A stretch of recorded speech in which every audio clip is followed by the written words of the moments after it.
What you looking at me like that for? What, man? Come on, you just drove down here? Yeah.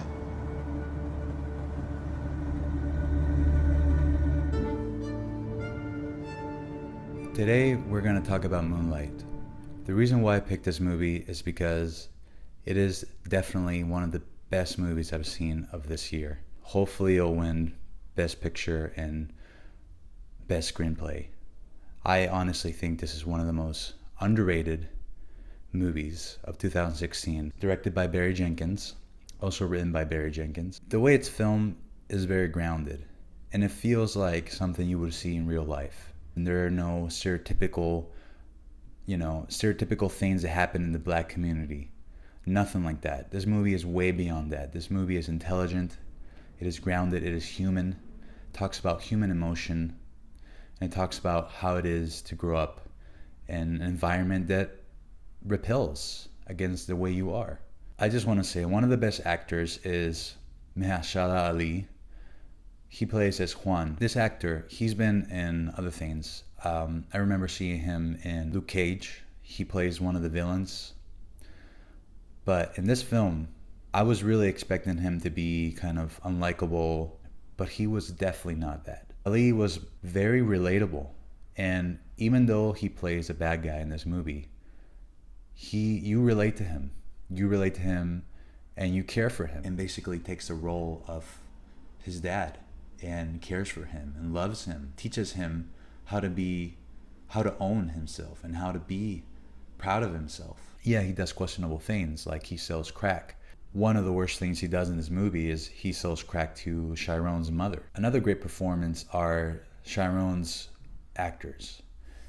They start from a very young age to a teenager to an adult Chiron. The interesting thing is that Barry Jenkins did not give any direction to the actors about who Chiron is.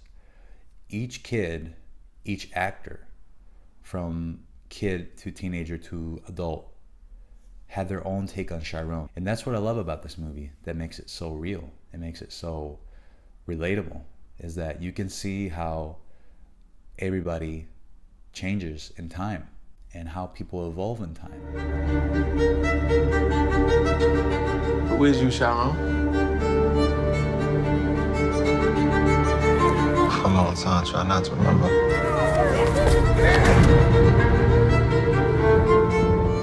When Chiron grows up, he becomes Black. That's the name that he calls himself.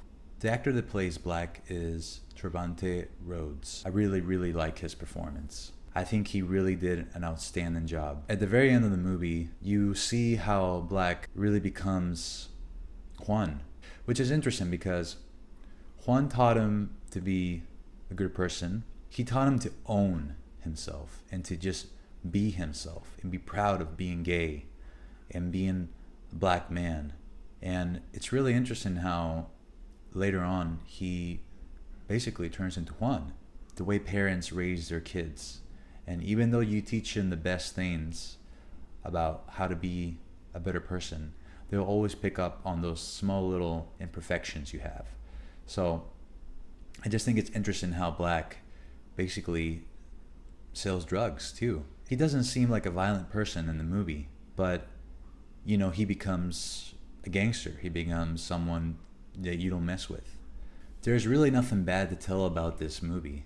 This movie really is extremely well executed, extremely well written. There is music, but only at the right times. A lot of this movie has no music at all. And it's interesting because in Hollywood, we just tend to put music over everything. When we want the audience to cry, we add sad music. But in this movie, all you get is the reality of the situation. It's really what tugs your heartstrings, is to see human emotion, not to hear some Hollywood orchestra that really wants you to feel bad in that moment, that really wants you to feel sad. The way the movie ends is very bittersweet. You really want them to connect again. And Black being who he really is, and not showing off, not having this persona of like gangster and tough. Like there's a sensitivity to Black. There's a love for his friend.